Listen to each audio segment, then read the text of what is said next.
ಚರಣಲೋಕದ ದಿನಮಣಿ, ಕಾಯಕ ಯೋಗಿ, ಸಕಲ ಜೀವಾತ್ಮರಿಗೂ ಕೂಡ ಲೇಸನ್ನ ಬಯಸಿದಂತಹ ಮಹಾ ಶಿವಯೋಗಿ ಸಿದ್ದರಾಮೇಶ್ವರರ ಕಿರು ಚರಿತ್ರೆಯನ್ನ ಹೇಳುವುದರ ಮೂಲಕ ನಾಡಿನ ಜನತೆಗೆ ಸಿದ್ದರಾಮೇಶ್ವರರ ಒಂದು ಪರಿಚಯಿಸುವಂತಹ ಪ್ರಯತ್ನ ಇದಾಗಿದೆ.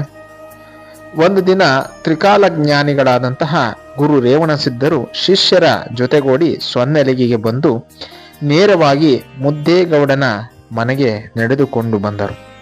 ಮುದ್ದೇಗೌಡ ಮತ್ತು ಸುಗ್ಗವಿಯರು ಗುರುಗಳನ್ನ ಭಕ್ತಿಯಿಂದ ಸ್ವಾಗತಿಸಿದರು.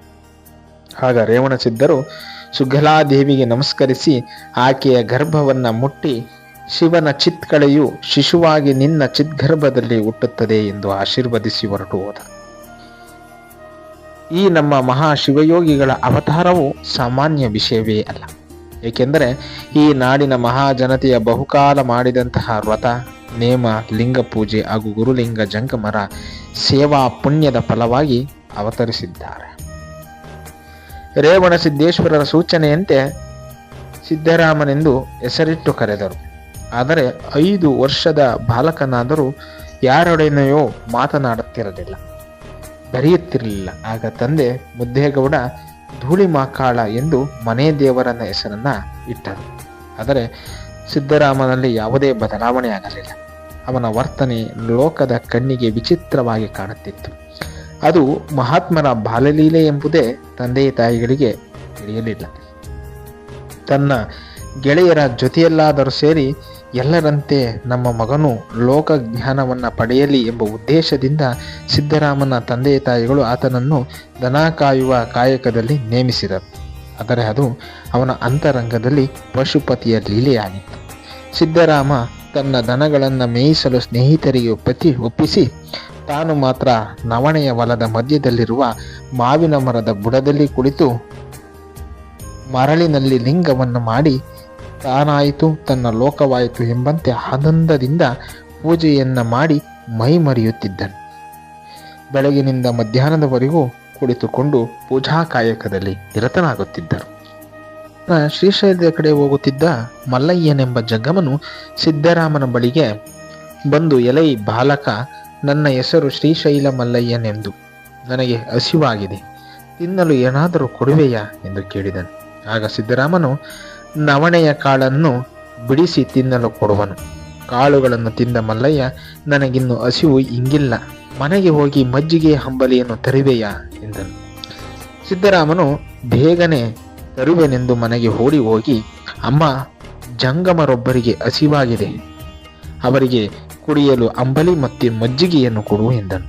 ಆಗ ಎಂದೂ ಮಾತನಾಡದೆ ಇದ್ದಂತಹ ಮಗನು ಇಂತಹ ಮಾತುಗಳನ್ನು ಹಾಡಿದ್ದನ್ನು ಕೇಳಿ ತಾಯಿ ಸುಗ್ಗವ್ವೆಗೆ ಎಲ್ಲಿಲ್ಲದ ಸಂತೋಷ ಮತ್ತು ಆಶ್ಚರ್ಯವಾಯಿತು. ಆಗ ಅವಳು ಸಂತಸದಿಂದಲೇ ಅಂಬಲಿ ಮಜ್ಜಿಗೆಯನ್ನು ಕೊಟ್ಟಳು. ತಾಯಿ ಕೊಟ್ಟ ಅಂಬಲಿ ಮಜ್ಜಿಗೆಯನ್ನು ಮಲ್ಲಯ್ಯನಿಗೆ ಕೊಡಲು ಓಡಿ ಸಿದ್ದರಾಮನಲ್ಲಿಗೆ ಬಂದಾಗ ಮಲ್ಲಯ್ಯನು ಅಲ್ಲಿ ಅದೃಶ್ಯವಾಗಿದ್ದನು. ಮಲ್ಲಯ್ಯ ಕಾಣದಿದ್ದಾಗ ಮಲ್ಲಯ್ಯನೆಂದು ಕೂಗಿ ಕರೆದರೂ ಸಿಗದಿದ್ದಾಗ ನೆಲದಲ್ಲಿ ಬಿದ್ದು ಹೊರಲಾಡುತ್ತಿದ್ದನು. ಆ ಸಮಯಕ್ಕೆ ಸರಿಯಾಗಿ ಶ್ರೀಶೈಲ ಪರಸೆಗೆ ಹೋಗುತ್ತಿದ್ದ ಭಕ್ತರ ತಂಡವು, ನಿನ್ನ ಮಲ್ಲಯ್ಯನನ್ನ ತೋರಿಸುತ್ತೇವೆ ಬಾ ಎಂದು ತಮ್ಮೊಡನೆ ಶ್ರೀಶೈಲಕ್ಕೆ ಕರೆದೊಯ್ದರು. ಅಲ್ಲಿ ದೇವಾಲಯದಲ್ಲಿದ್ದಂತಹ ಲಿಂಗವನ್ನ ತೋರಿಸಿ, ಇವನೇ ನಿನ್ನ ಮಲ್ಲಯ್ಯ ಎಂದರು. ಆಗ ಸಿದ್ದರಾಮೇಶ್ವರರು, ಇವನಲ್ಲ ನನ್ನ ಮಲ್ಲಯ್ಯ ಮುಡಿಗಡ್ಡ ಬಿಟ್ಟಿದ್ದ, ಕೊರಳಲ್ಲಿ ರುದ್ರಾಕ್ಷಿ, ಹಣೆಯಲ್ಲಿ ವಿಭೂತಿ ಧರಿಸಿದ್ದ, ಕಾಲಲ್ಲಿ ಹಾವಿಗೆ ಮೆಟ್ಟಿದ್ದ, ಮೈಗೆ ಕಪಿನಿ ಧರಿಸಿದ್ದ ಎಂದು ಹೇಳಿ ಹೊರಟು ಕಾಡು ಮೇಡನ್ನೆಲ್ಲ ಮಲ್ಲಯ್ಯ ಎಂದು ಕೂಗುತ್ತಾ ಅಲೆದನು. ಆದರೆ ಮಲ್ಲಯ್ಯ ಕಾಣಿಸಲಿಲ್ಲ. ಕೊನೆಗೆ ಭಯಂಕರವಾದ ರುದ್ರಗಮರಿಯ ಹತ್ತಿರ ಬಂದು, ನಾನೆಷ್ಟು ಸಲ ಕೂಗಿದರೂ ನೀನು ಬರಲಿಲ್ಲ ಮಲ್ಲಯ್ಯ, ಇದೋ ನನ್ನ ಶರೀರವನ್ನೇ ನಿನಗರ್ಪಿಸುತ್ತಿದ್ದಲ್ಲಿ ಸ್ಮರಿಸಿಕೊಂಡು ಮಲ್ಲಯ್ಯ ಎಂದು ಸಿದ್ದರಾಮನು ರುದ್ರಗಮನಿಗೆ ಬೀಳಲು ಪ್ರಯತ್ನಿಸಿದಾಗ ಪರಶಿವನು ಈಶ್ವರ ರೂಪದಲ್ಲಿ ಪ್ರತ್ಯಕ್ಷನಾಗಿ ಆ ಸಿದ್ದರಾಮರನ್ನ ಕೈಯನ್ನು ಹಿಡಿದುಕೊಂಡು ಮೈದವಡಿ ಸಂತೈಸಿದರು.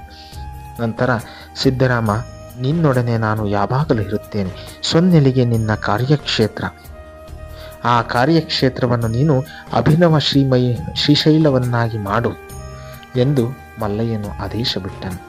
ಸಿದ್ದರಾಮರು ಸೊನ್ನೆಲಿಗೆಗೆ ಮರಳಿ ಬಂದು ದೇವಾಲಯಗಳನ್ನು ನಿರ್ಮಾಣ ಮಾಡಿ ಅನ್ನಛತ್ರ, ಅರವಟ್ಟಿಗೆ, ನೆಡುತೋಪು, ಸಾಮೂಹಿಕ ವಿವಾಹ ಮುಂತಾದ ಲೋಕೋಪಯೋಗಿ ಕಾರ್ಯಗಳನ್ನು ಮಾಡಲು ಪ್ರಾರಂಭಿಸಿದರು. ವಿಶೇಷವಾಗಿ ಶಿವಯೋಗಿಯ ಶರೀರ ವೃಥಾ ಸವೆಯಲಾಗದು ಎಂಬ ಧ್ಯೇಯ ವಾಕ್ಯದಂತೆ ಸಿದ್ದರಾಮರು ತಾವೇ ಅರೆಗುದ್ದಲೆ ಹಿಡಿದು ತಮ್ಮ ಸಾವಿರಾರು ಶಿಷ್ಯರೊಡನೆ ಸಕಲ ಜೀವಾತ್ಮರಿಗೂ ಕೂಡ ಲೇಸನ್ನ ಉಂಟು ಮಾಡತಕ್ಕಂತಹ ಸುಂದರವಾದಂತಹ ಕೆರೆಯನ್ನು ನಿರ್ಮಿಸಿದರು. ಸಾಕಾರ ನಿಷ್ಠೆ, ಭೂತಂಗಳಲ್ಲಿ ಅನುಕಂಪ ಹಾಗೂ ಕರ್ಮಯೋಗ ಇವು ಪ್ರತಿಯೊಬ್ಬರ ಬದುಕಿನ ಸೂತ್ರವಾಗಬೇಕೆಂದು ಬೋಧಿಸಿದರು. ಸಿದ್ದರಾಮಯ್ಯನ ಕರ್ಮಯೋಗವು ಅಲ್ಲಮ ಪ್ರಭುವನ್ನ ಸೊನ್ನೆಲಿಗೆಗೆ ಆಕರ್ಷಿಸಿತು. ಅಲ್ಲಮನು ದೇಶ ಸಂಚಾರ ಮಾಡುತ್ತಾ ಸೊನ್ನೆಲಿಗೆಗೆ ಬಂದನು. ಊರಿನ ಹೊರವಲಯದಲ್ಲಿ ಸಾವಿರಾರು ಮಂದಿ ಶಿಷ್ಯರು ಸೇರಿಕೊಂಡು ಕೆರೆಯನ್ನು ಕಟ್ಟುತ್ತಿದ್ದನ್ನು ನೋಡಿ ಅಲ್ಲಮನು ಬೆರಗಾಗಿ ನಿಂತನು. ಕೀರ್ತಿವಾರ್ತೆಯ ಲಾಭದಿಚ್ಛೆಗೆ ಕೂಳು ಹೋದನೇ ಸಿದ್ದರಾಮಯ್ಯ ಎಂದು ಮನಸ್ಸಿನಲ್ಲಿಯೇ ಅಂದುಕೊಂಡು ಶಿಷ್ಯರನ್ನು ಕುರಿತು, ನಿಮ್ಮ ಗುರು ಒಡ್ಡರ ಸಿದ್ದರಾಮನೆಲ್ಲಿಹೋನೋ ಎಂದು ಜರಿದು ಕೇಳಿದನು. ಆಗ ತಮ್ಮ ಗುರು ನಿಂದನೆಯನ್ನು ಕೇಳಿದ ಆ ಗುಡ್ಡರಿಗೆ ಕಡುಕೋಪ ಬಂದಿತು. ಆಗ ಮಣ್ಣಿನ ಹೆಂಟೆ ಕಲ್ಲುಗಳನ್ನು ಅಲ್ಲಮನತ್ತ ಬೀಸಿ ಎಸೆದರು. ಆ ಕಲ್ಲು ಹೆಂಟೆಗಳೆಲ್ಲ ಅಲ್ಲಮನಿಗೆ ತಾಗುವ ಮೊದಲು ಹೂವಿನ ರಾಶಿಯಾಗಿ ಅಲ್ಲಮನ ಪಾದದಡಿ ಬಿದ್ದವು.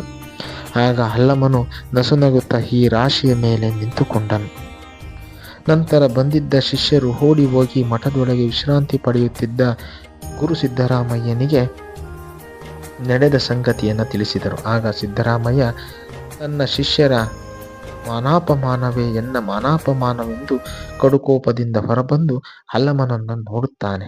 ಈ ಮಾಯಾವಿಯನ್ನ ಈಗಲೇ ಸುಟ್ಟು ಬಿಡುತ್ತೇನೆ ಎಂದು ತನ್ನ ಅಣೆಗಣ್ಣನ್ನು ತೆರೆದು ಅಲ್ಲಮನತ್ತ ಉರಿಯುವ ಬೆಂಕಿಯನ್ನು ಬಿಡುತ್ತಾನೆ. ಆಗ ಆ ಉರಿ ಅಲ್ಲಮನನ್ನು ತಾಗದೆ ಅವನ ಅಂಗಾಲಿನಲ್ಲಿ ಅಡಗುತ್ತಿದ್ದ ಆ ಉರಿ ಅದಕ್ಕೆ ಬಂದು ನಂದಿ ಹೋಗುತ್ತದೆ. ಆಗ ಅಲ್ಲಮನು, ಯೋಗಿಯಾದವನಿಗೆ ಇಷ್ಟೊಂದು ಕೋಪವೇ? ಯೋಗಿಗೆ ಕೋಪ ಎಂಬುದೇ ಮಾಯೆಯಾಯಿತು ಎನ್ನುತ್ತಾನೆ. ಆಗ ಬಂದವರಾರೆಂಬುದು ಸಿದ್ದರಾಮನ ಒಳಗಣ್ಣಿಗೆ ಅರಿವಾಗುತ್ತದೆ. ಕೂಡಲೇ ಅಲ್ಲಮನ ಕಾಲಿಗೆ ಬಿದ್ದು ಕ್ಷಮೆಯಾಚಿಸಿ ಅವನನ್ನು ತನ್ನ ಮಠದೊಳಗೆ ಕರೆದುಕೊಂಡು ಹೋಗುತ್ತಾನೆ. ಅಲ್ಲಮನು ಸಿದ್ದರಾಮಯ್ಯನಿಗೆ ಶಿವಯೋಗ ರಹಸ್ಯವನ್ನು ತಿಳಿಸುತ್ತಾನೆ. ಸಿದ್ದರಾಮಯ್ಯನಿಗೆ ಶಿವಯೋಗದ ಪರಿಪೂರ್ಣತೆಯನ್ನು ತೋರಲು ಅಲ್ಲಮನು ಬಸವ ಕಲ್ಯಾಣಕ್ಕೆ ಅದನ್ನು ಕರೆಸುತ್ತಾನೆ. ಸಿದ್ದರಾಮಯ್ಯ ಕೆಲ ಕಾಲ ಅಲ್ಲಿದ್ದು ಅನುಭವ ಮಂಟಪದ ಅನುಭವ ಗೋಷ್ಠಿಯಲ್ಲಿ ಪಾಲ್ಗೊಳ್ಳುತ್ತಾರೆ. ಅಲ್ಲಮ ಮತ್ತು ಬಸವಾದಿ ಶರಣರ ಸಂಘದಿಂದ ಶೈವಯೋಗಿಗಳಾಗಿ ಶಿವಯೋಗಿಯಾಗುತ್ತಾರೆ. ಕರ್ಮಯೋಗಿಯಾಗಿದ್ದ ಕಾಯಕಯೋಗಿಯಾಗಿದ್ದ ಸಿದ್ದರಾಮೇಶ್ವರರು ಶಿವಯೋಗಿಯಾಗುತ್ತಾರೆ.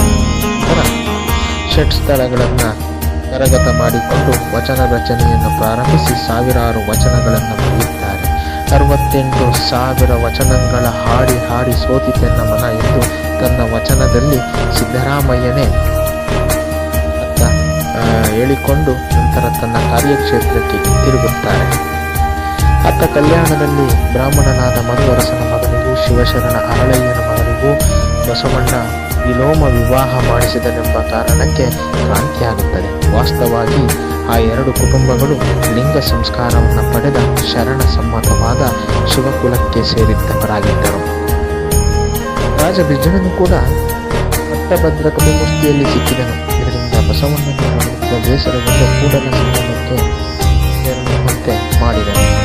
ಶರಣರೆಲ್ಲರೂ ವಚನಗಳನ್ನು ಬೆನ್ನಿಗೆ ಕಟ್ಟಿಕೊಂಡು ಕಲ್ಯಾಣವನ್ನು ಬಿಟ್ಟು ದಿಕ್ಕಾಪಾಲಾಗಿ ಹೋದರು. ಆಗ ಚನ್ನಬಸವಣ್ಣ, ಅಕ್ಕನಾಗಮ್ಮ, ಮಾಚಿದೇವ ಮುಂತಾದ ಶರಣರು ಬಸವಣ್ಣ ನಿರ್ಮಿಸಿದಂಥ ಶೂನ್ಯ ಸಿಂಹಾಸನವನ್ನು ಸಂರಕ್ಷಿಸಲು ಸೊನ್ನೆಲಿಗೆಗೆ ಬಂದು ಶೂನ್ಯ ಸಿಂಹಾಸನಾಪತಿಯಾಗಿ ಅದನ್ನು ರಕ್ಷಿಸಬೇಕೆಂದು ಸಿದ್ದರಾಮ ಶಿವಯೋಗಿಗಳನ್ನು ಕೇಳಿಕೊಳ್ಳುತ್ತಾರೆ.